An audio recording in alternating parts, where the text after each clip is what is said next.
not too sure where the blame lies. But the truth of the matter is, the hospital's tariffs were not structured to generate these monies. Because at the end of the day, the users of the service, which are you and me, are not paying for the utilities. They are paying for the reagents, they are paying for the basics, but they are not paying for the water and electricity that is used to provide these services for them.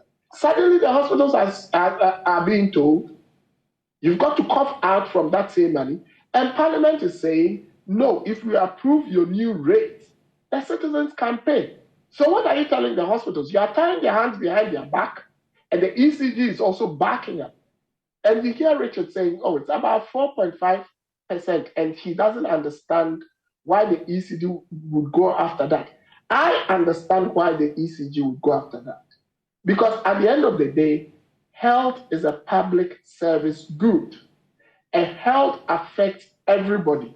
The minute you cut off a hospital, you've cut off the morgue, you've cut off the operating theater, you've cut off the renal dialysis unit, you've cut off the cancer unit, you've cut off the pediatric NICU. It would affect everybody one way or the other. Like you said in Akan, Ankawa, Ebekawoba, Ankaoba, Ebekawofa. So they are targeting something that would bring the entire nation to the negotiation table, because they are also being pressured by the IMF and by all of us saying there's Dumsor, there's no Dumsor, it's partial Dumsor, it's Doom Frefe, Doom Sisi. They are. So, Kwame Siedu Sapong, there in an interview with Evans Mensah, very concerned about the ECG's approach as it goes around seeking to collect its debts, including from health facilities. Kolebu owes in excess of 10 million Ghana cedis. 37 Military Hospital owes in excess of 33 million Ghana cedis. Ridge Hospital, over 41 million Ghana cedis. Komfo-Anokye Teaching Hospital, over 27 million Ghana cedis. University of Ghana Hospital, some 2.2 million Ghana cedis. And the list goes on and on. There are those who owe health facilities who owe, in Accra alone, a total of 130.6 million. In the Ashanti region, they owe in excess of 50 million Ghana cedis. In the Western region, 22.3 million. In the Central region, 21.3 million. In the Volta region, 15.2 million. In the Eastern region, 21.3 million. And these are not all the health facilities in these regions. Ben Boakye, is this a matter of ECG not having money?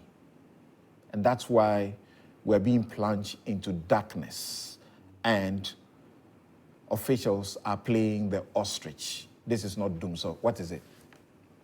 Yeah, thanks for having me, Samson. I think at this point, I mean, everybody see the light go off once in a while in their communities. Others are punished more than others because there isn't an official way of delivering a fair approach to this load management that we're seeing.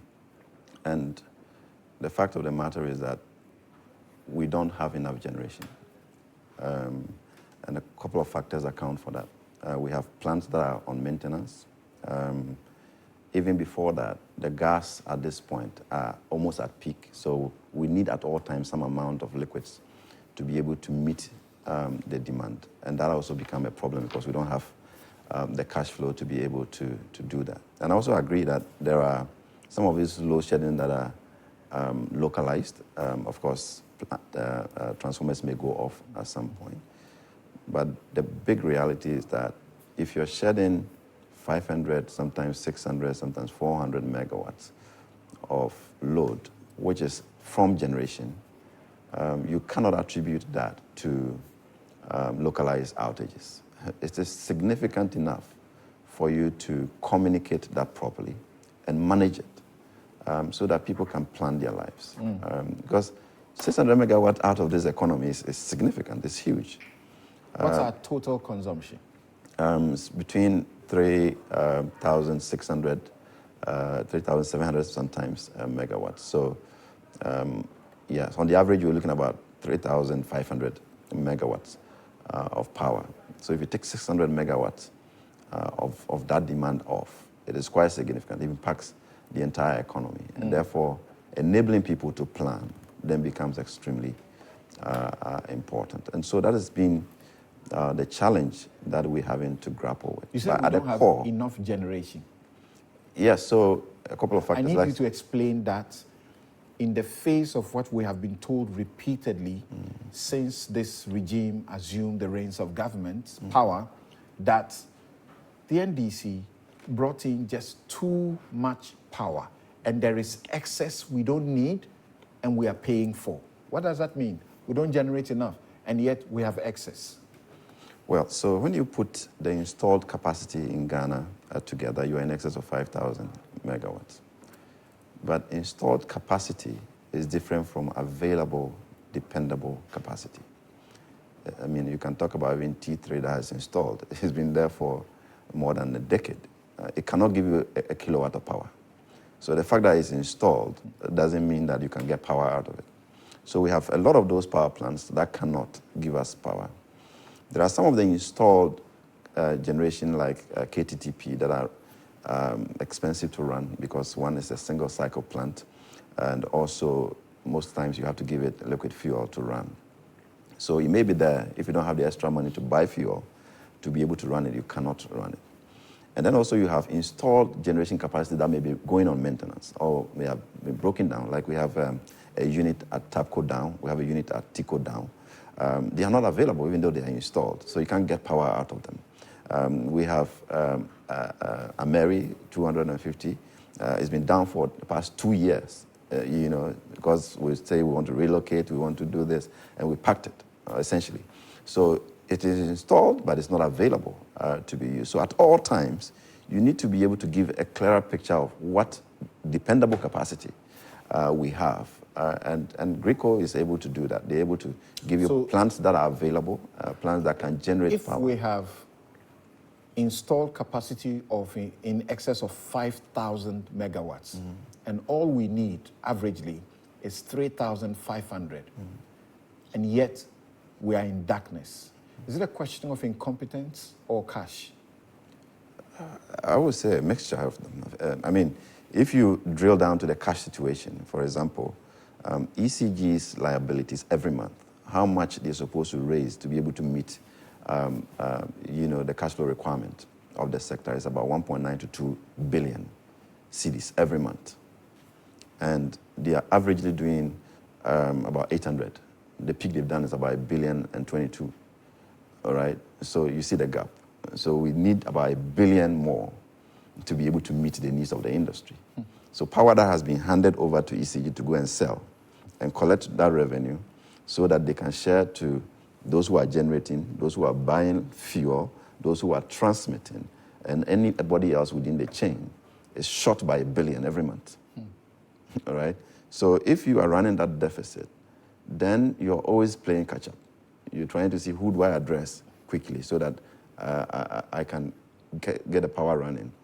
Who is making noise and whose generator is threatening. Let me go and pay some money so that, I avert, a deficit in generation. So that catch-up then has not been working.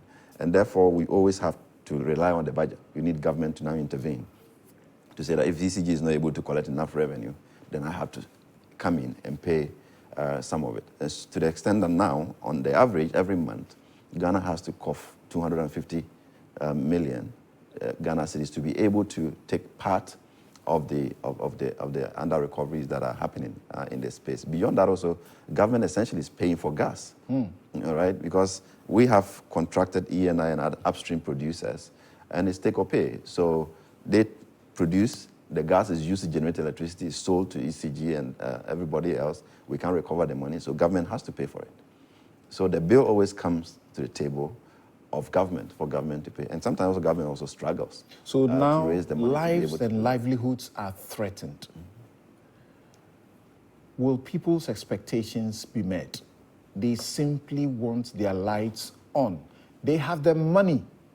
They want the lights on. It's not that they can't afford to pay their bills. They are paying for the bill. They are paying the bills anyway. I think those of us in the space, what really worries us is not just keeping the light on, all right, but at what cost are you keeping the light on? Like I indicated, if we keep the light on and you are creating a deficit of $1 billion every month, all right, and government says, okay, I'm going to take up that bill and sacrifice education, sacrifice health infrastructure, sacrifice the roads, and go and give that to ECG to be able to meet it. That's not management of our energy sector. And that is what we have been doing. We have been sacrificing the budget of Ghana to be able to meet these inefficiencies that sometimes are deliberately created, all right, and then undermining development of the country just because of the energy sector problems. So there's a bigger picture to it that we need to make sure that we are not, because it is government and government has money, sacrificing everything else just to keep the light on and pretend to make people happy. And that for me is a bigger problem that we have to deal with at this point. So how do we get to that long-term situation where we have a power system everywhere in the world?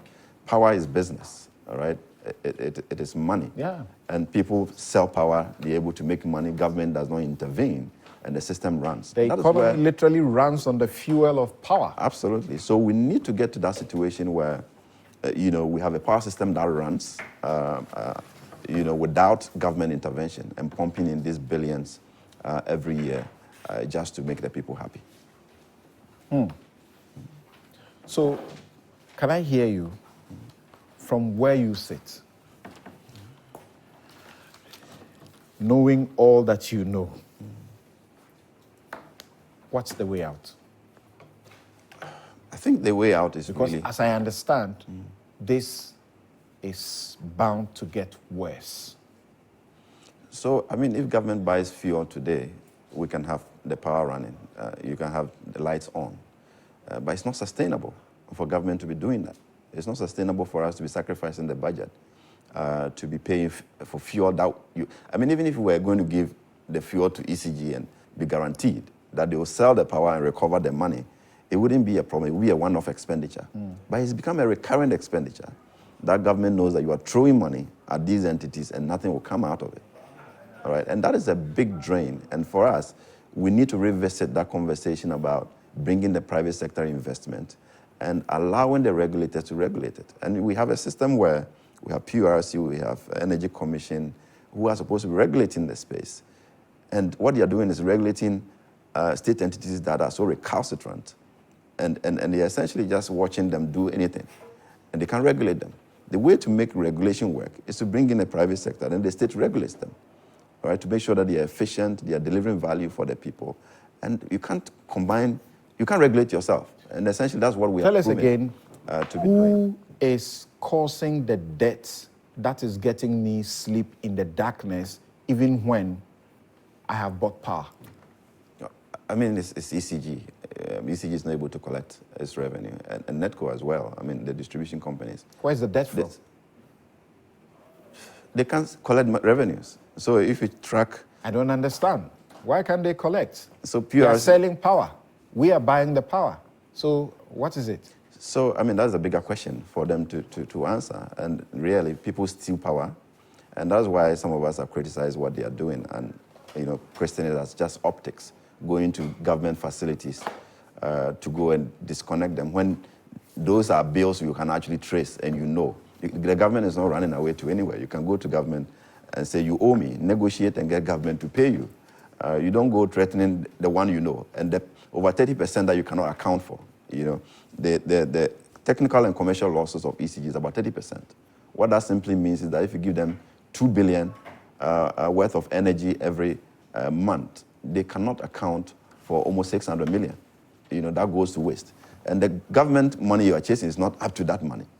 Beyond that, also, government is paying every month 250 million for some of your suppliers in the space. So the hard work of going after those who are stealing power, we are not seeing traction. in there. Dr. And the inefficiencies even within the ECGs that we are not seeing traction how they're dealing with that. Help my viewers and listeners understand this. I don't get it. Well, I would just say karma is a beautiful bitch. We are back to square one. And I like the question about excess After capacity. you boldly announced that Dumsor was over, and in fact, Dumsor was over, you say we are back to square one. Is that what you mean? Yes, precisely because there is also this mistake, especially from the media or in the media space, as if energy is static. Energy is dynamic. Demand grows. The composition of even the demand changes, then the financing. So the solution you had yesterday will no longer be tenable tomorrow because the external environment, the operating environment will have changed. For example, prior to 2015, the real challenge, the major challenge was capacity, generating capacity was a challenge. Of course, there was the finance, the fuel. Prior to 2015 or 2016, we did not have domestic gas. And so we're so dependent on Nigeria and gas. And therefore, our fuel was gas and liquid, light crude oil. Those were the dominant fuels. Today, light crude oil is almost no longer in the equation. And so we would have solved the problem in 2015. But if you do not sustain, if you do not maintain, if you do not update your methodologies, in 2024, you could have a similar problem. So that will not negate the fact that at one point, the problem was solved. My major challenge now, Ben was talking about plants going down for maintenance. It is for this specific reason that we have a reserve margin. Do we have the adequate reserve margin? If we had the adequate reserve margin, 1 or 2 plants down for maintenance will not create the situation we are in. But our major challenge today is money to buy fuel. If we had all the existing plants running, we would be eating into our reserve margin, but we could maintain some amount of consistency on lights being on. We don't have the money. And we don't have the money. Unfortunately, in the power sector, we have allowed political partisanship. We've allowed propaganda to replace economics, to replace management, and to replace technical competence. What do you mean by that? For example, you raised the question of excess capacity. Let me give you 2 quick examples. On the 14th, 2 days ago, our peak demand off-peak was 2,830 megawatts. Our forecast off-peak was 3,169 megawatts. ECG had to share 300 megawatts off-peak. Then peak, the demand was 3,744 megawatts. The peak capacity availability was 3,070 megawatts. ECG had to shed 650 megawatts. But this is not the whole story. We are also shedding on average 150 to 200 megawatts on exports. When you have a weak currency, when you are unable to collect what you have sold, the export source becomes a major and critical source of revenue because it's paid in Forex. You use that to buy the equipment you need for your maintenance, etc. When you are also shedding that, we are only thinking of what ECG shares, but we are also shedding, especially sales to CEB. We are shedding exports. So the situation is really bigger than we see. VRA's finances today have been crippled by lack of sufficient export. What does it mean we are shedding exports? We are contracted to sell power Correct. to Togo, Cote d'Ivoire, Benin, Burkina. They have money to buy. We They are are not ready to sell. and they pay us on time in hard currency. We are unable to supply the contracted quantities Why? because we don't have enough money to buy fuel to generate and sell to them. And we are losing Forex. Remember, under Professor Mills Mahama, one of the objectives in 2009 was to make Ghana a major power exporter. That was the vision. And when the West African power pool arrangement came in, one of our objectives was to take advantage of that and make Ghana. And we are probably the best country, if you look at geography, to supply West Africa. We sit bang in the middle of West Africa. We can export to the left, we can export to the south, we can export north. This is an opportunity we've not been able to utilize because of our own internal challenges. What do we do where we are now? We will first of all have to look at two things.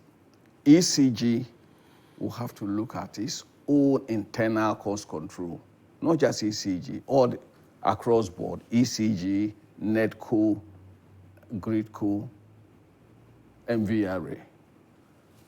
Cost management has never been a priority for us in the public space. I'm the ranking member on state enterprises. And across our SOEs, cost control, decisions are more procurement-led.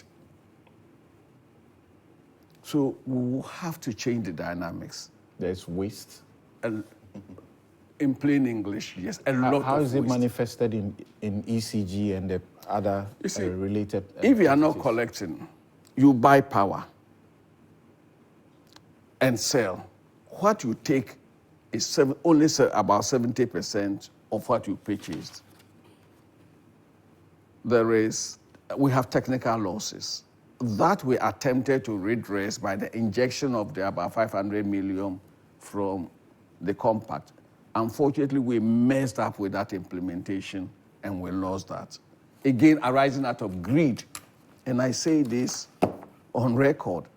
If we were not greedy, the original compact had foreign partners in the concession with about 20% get indigenous equity in the concession. There's a change in government. Certain another government comes, no, Ghanaians must have 51%, and foreigners who were bringing in the capital, who were bringing in the know-how, who were bringing in the skill set, the new mindset should have 49. It automatically leads to loss of boardroom control. So all the big boys pulled out. If we're not greedy, if we stayed with the 20% and allowed the big boys to come in with the investment, apart from the 500 million that we're going to get from the compact, they were also contracted to bring in other investment. We have been pumping about $1 billion into the distribution center. Our biggest challenge now is underinvestment. ECG is claiming a number of transformers are outdated, they are old, they need to be replaced. How do you replace that when you don't have the cash flow? You need investment. And we established ECG as a company. This is so critical. Most people ignore that. You're saying they are collecting about 70% of what? Of what they sell. What they sell. Yes. What can they do when, as you look at it, only health facilities cumulatively are owing in excess of 260 million Ghana cedis? There is a lot they can do, but that is what is known. The bigger challenge today is the plain thievery, what we cannot even account. If you can account for the fact that, look, this person owes you, that is one. At least in your books, you know this is revenue. It's just that it has not translated into cash flow. But there is technical inefficiency, what we call technical losses. Then there is plain commercial losses, plain thievery. And you guys say the technical losses amount to about how much? 30%. Technical and commercial combined, about 30%. Yes, close to 30%. To cure the technical losses, the major input is going to be investment. We have to inject capital. What's the standard allowable losses? Depending on the jurisdiction. 30% not too much. You should not even be about 8%. Yes, within 8, 14. Depending on the jurisdiction, the more developed the system. So there are a lot of work to do. There's a lot of work to be done there. But let's not also forget, we are also suffering from the effects of the poor macroeconomic management. Let's also not forget, the payables of the power sector are dollar denominated. The receivables are CD denominated. So when the CD today, the parallel market 13.6, the official market 13.1 CDs to the dollar. So when the CD deteriorates that much, the amount of CDs you now need to collect to pay for your fuel is, and then to pay your IPPs increases hugely. So if we had a stable currency, planning becomes easier. Payment in terms of CD terms also becomes easier. Okay. Richard, so this is a very bad time for you because the citizens who you are going to ask for their votes in December are now asking you that you said you were better managers of the economy. You said never again, we'll never take you back to Dumsor. They are simply not interested in the explanations.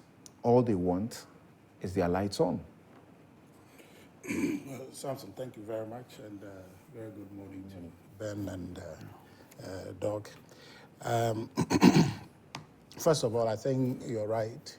The Ghanaians voted for us to solve the problem, and I think that when this government came into office, its primary goal was to fix the problem, and started fixing the problem in earnest. And I think that the evidence of that is out there for people to see. 2017, 18, 19, the growth, Doc mentioned the macroeconomic management, all the indicators were properly aligned. So in terms of government owning the problem inherited and doing all it can to fix it, the record is demonstrable and people can see that. But on the issue specifically of Dumsor, I think that the first thing, and I think that is in order to do, is to apologize to Ghanaians. I think that that conversation has to be emphasized clearly, that what they want is the lights on, and this government had committed to do that until I think March this year has not been very great. So I think that it's in order to acknowledge that. But I want to thank Ben particularly because his exposition on the matter has made it very simple, that it is not, as my brothers in the NDC have been in a hurry to politicize the issue, and that is the problem. Because they are in a hurry to equalize, to say, oh, we had Dumsor and you also have Dumsor. And that, for me, is the particular problem until this morning, listening to Ben, and the issue is laid bare. That is a practical problem of under-recovery. So you put a certain amount of power out there, or VRA NetCo supplies that amount of power, and then you go to retail that power. Your recovery versus the cost of the power given to you to retail, there's a mismatch. And based on what we're learning, about 30% short of the full cost that you're supposed to recover. It's a practical problem. This one is not an issue of when Dumsor happened before, and it was a question of generation and all that stuff. It is just a question of efficiency, recovery of ECG. In his conclusion to the question, the answer to my question is that this is a matter of cash and incompetence. Right. Mixed. Right. That was the charge you leveled at the NDC. Right. Well, so at this point, we have seen the source of the problem. Back then, it was a mix of issue, which cash related to procuring the gas and keeping the plants going.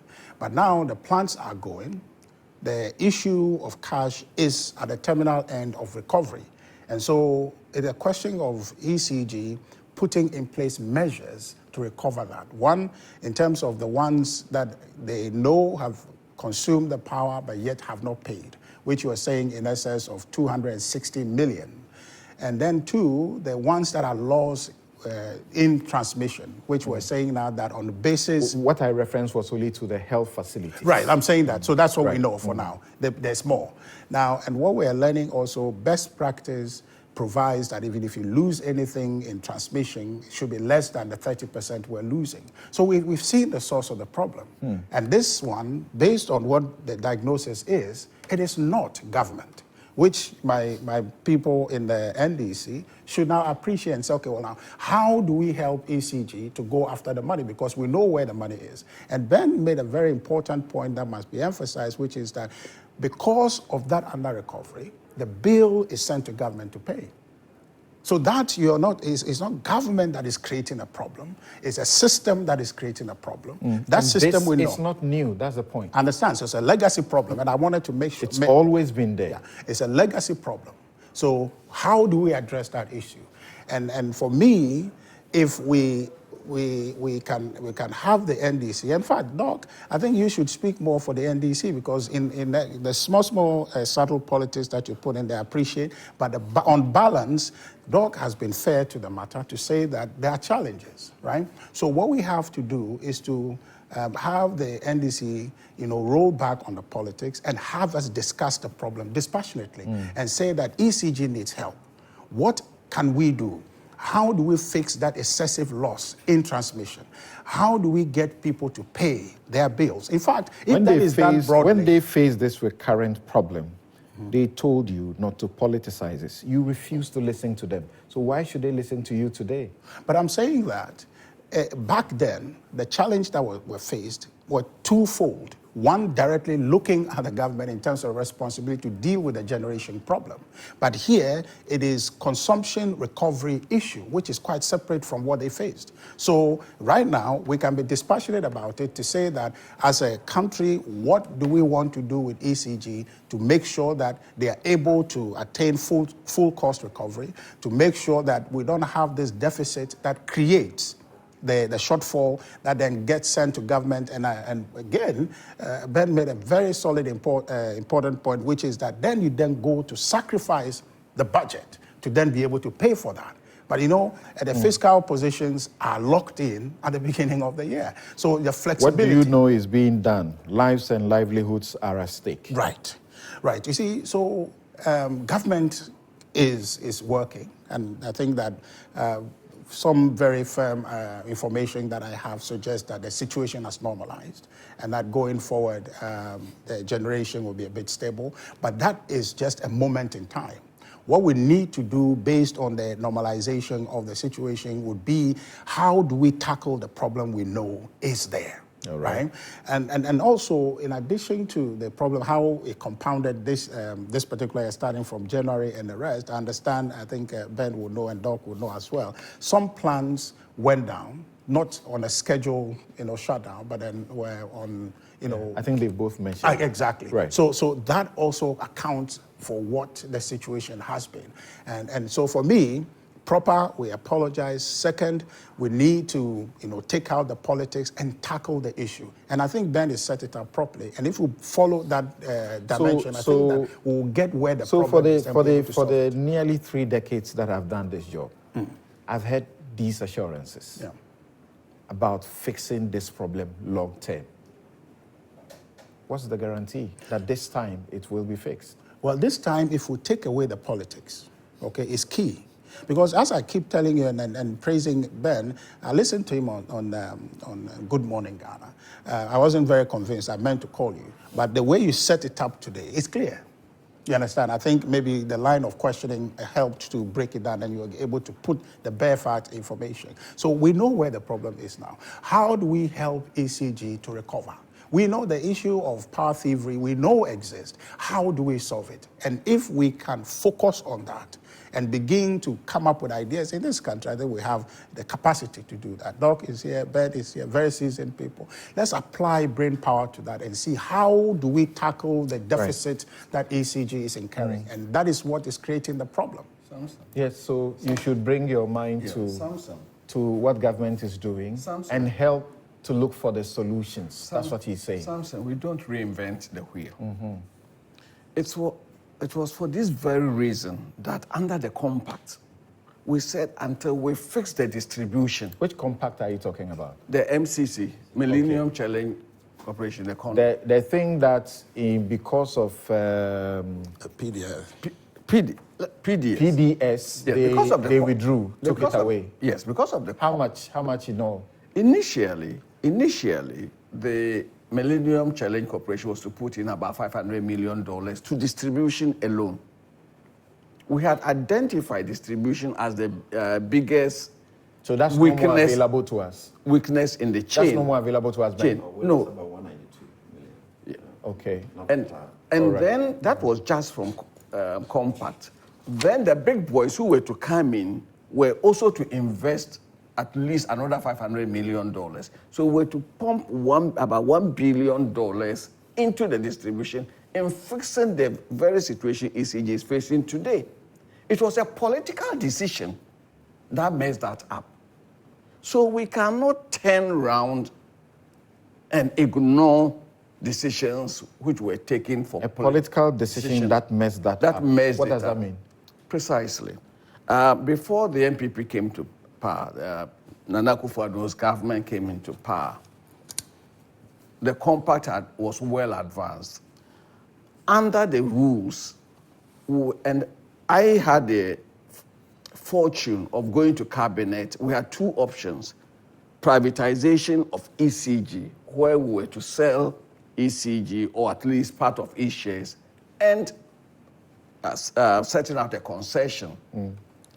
I went to cabinet and said, look, the concession option is a better choice in that Ghana will still own all the assets. But we are asking somebody to run the assets for a period, set the parameters right, set the commercial dynamics that we need in ECG or in the distribution sector right. And so we opted for the concession. And in order to attract those with the know-how and those with the deep pockets to come in and set it right, we said, look, we're prepared to let, for the concession, the big boys have 80% equity in the concession. Ghanaian companies, because we believe in local content, can have up to 20%. And the applications from the big boys were very positive. Then there's a change in government.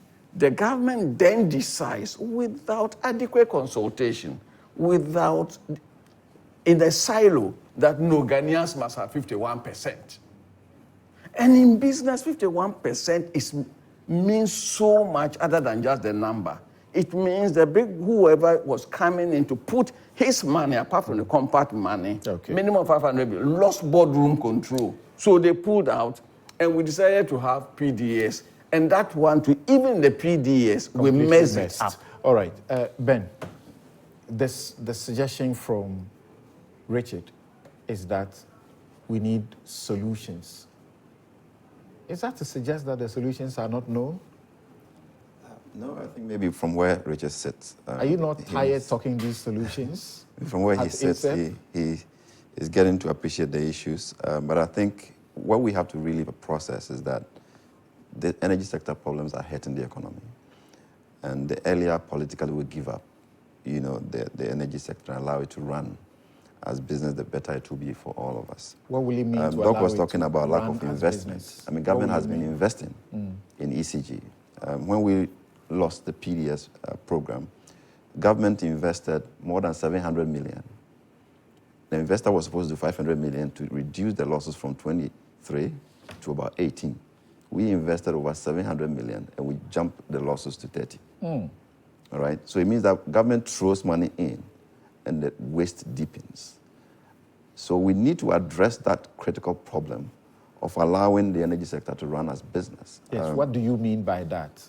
So the problem is not just ECG, it's a whole political economy issue around it. I mean, the procurement around it is not only ECG workers or management who is controlling it. There are politicians, ministers, those you may not even know, who are controlling procurement in the space and actually siphoning the resources that could actually retool the system, procure more efficient systems that work. There are meters that don't work, but they have been procured, they've been paid. All right, there are transformers that will be procured, they will not work. And then we are paid for it, and the state keeps paying. We need to give up that. Private investors will mean we are going to pay more for electricity. It doesn't mean necessarily that we're going to pay more. That's why there's a regulator. That is for certain, isn't it? The regulator, the way you do it, you can't, government has proven that it cannot regulate itself.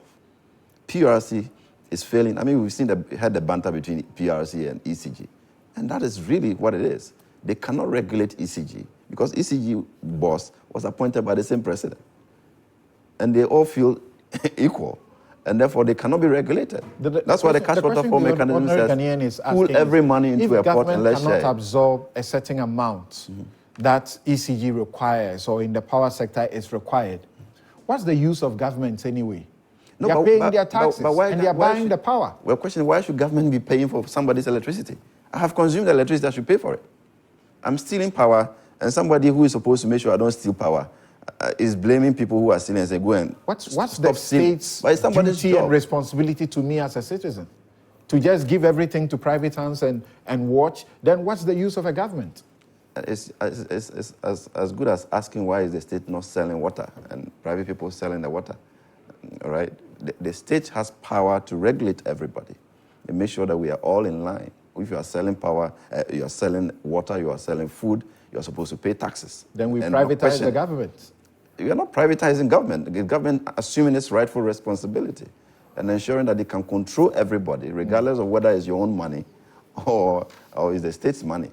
And the state has that power, and the law gives the state the power to manage and regulate everybody. And I think if the state itself has failed to do the business side of things, it has to give up that role and allow the private sector to come in so that they can properly regulate the sector. And I think that is a major, major problem.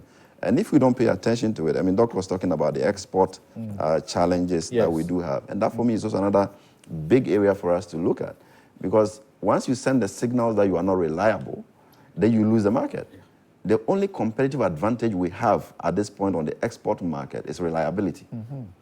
Nigeria is selling around 6 cents per kilowatt hour.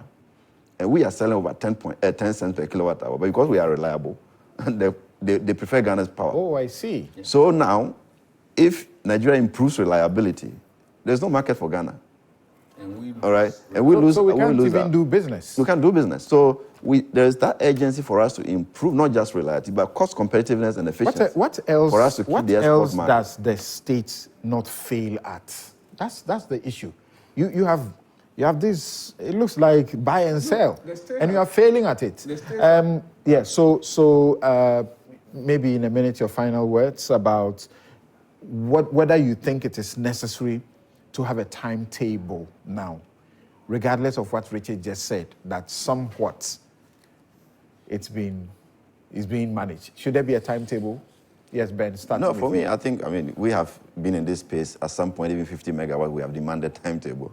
So for 300, 500 megawatt, it would be hypocritical for me to say that. The most importantly, if there's no timetable, what happens is that everybody else is at the discretion of GridCo operators. So they sit in the control room like here, and they can see all the feeders in the country, and they have fun. This one goes off because I don't have enough. That one goes off. So they can decide that one place will go off multiple times because there's no plan for it. And that's what is happening. So GridCo decides who should go off to save the grid. That's disrespecting the because customer. Because if they don't take you off, the entire system collapses, and they have to take somebody off. Okay. So we need to have in your vocabulary, this is not Dumsor. I mean, there's the problem. I mean, Dumsor, like once the light goes off and come on, I don't think we should be Thank you very much. arguing Yes, about Doc. the description and how for we me, it's interpret so it. important. I have never been a fan of the term. For me, it's load shedding. It was load shedding yesterday, it's load shedding today. Except that for those of you in the media space, it's like when you employ somebody to protect your assets. If it's from a certain part of the country, it's a watchman. If it's from another part of the country, it's a security guard. What happened yesterday is the same happening today. And yet, even in labeling, if it was NDC, it was load shedding. If it's another party, it's something else. I mean, let's be consistent. We need a timetable. Absolutely, absolutely. We are shedding in excess of 600 on some days during peak, in excess of 600. And the export, like Ben stated, the shedding of export, we don't even bring it in the picture. So if we were to bring the export in the picture, on some days we are shedding 800 megawatts. Yes. Don't you agree with the public? They insist and demand that there should be a timetable for this. The Leila Abubakar, External Communications Manager of the ECG, says, the thing is, we just want people to be aware that when your power goes off, it is not always a matter of load shedding. We know this. Right. Right. So I think that the difficulty is how divisive the politics is, how passionate it is, how misleading the conversation then gets to become. Now, if you're hungry because you are yet to cook, you have a different situation. But if you're hungry because you don't have anything, it's also a different situation. The situation of Dumsor yesterday was because you're hungry, you don't have food, right? So whatever you do, you are just hungry, right? So timetable, no timetable, you're just particularly hungry. But today, you can provide a timetable. It's just a matter of time your food will be ready because you have what it takes to prepare. Those two situations are not the same. But the unfortunate thing is that the NDC is lumping everything in together as you're hungry, you don't have food. We have food, we're just taking time to prepare. As you said, they mentioned before I came in, there are challenges with generation in terms of the equipment going down. What I understood is that some of them were scheduled for maintenance, but because of demand at certain points, they were not shut down as planned. So then as machines, they went down. These issues have been addressed, they have been addressed. I also understand there is some need. They should give the people the timetable. I agree. So we have to understand, first of all, comprehend the problem.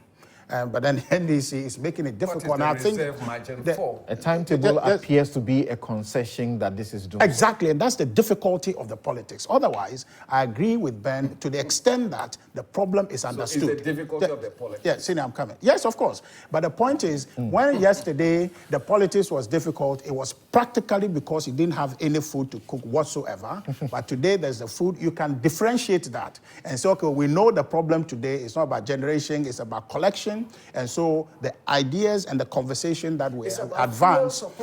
No. If ECG was collecting and all of that, we will be in a position because Ben's rendition, Ben's rendition of the matter, Ben's rendition of the matter sets it up. It says that somebody consumes, doesn't pay, the bill goes to government to pay. I understand it's not new, but yours yesterday was both this and something else. We're saying that we have made a progress. And the situation now is to support ECG, collect the money. And I agree with you, Samson, 100%, that if you make this, and that's the only point, Ben, we are going to disagree today, if you make this 100% company, that rationale, you put a lot of citizens at risk. Right. And the cost of electricity in this country cannot be afforded because there's no competition. In other places where there's competition, you can trust that competition will stabilize the price. But in this case, it is very difficult. If I am the only one who provides it, I regulate. Abena Osei Asare at the finance ministry says ECG loses about 30% of the investment of the power they produce. How does this come about? The illegal structures. So you are involved. You watching and listening now and pointing fingers at the managers. the illegal structures, illegal meters, and everything. They are human beings who are doing these things. Thank you very much. Dr. Kwabena Donkor is MP Pru East and former Minister for Power. Ben Boache is Executive Director, ASEP. That's Africa's Center for Energy Policy. Richard Ahiagba is Director of Communications of the New Patriotic Party. We'll share your messages soon if we are able to get some because of the internet problems that you already know. That's like a double whammy, right? And we will be joined by Moses Badin, Group CEO, Margins Group, Dr. Nana Asine, Lecturer, School of Technology and Social Sciences, GIMPA, Desmond Israel, lawyer and information security data privacy practitioner. He is in the USA. They will join us for the second segment. Thank you very much. We'll be right back.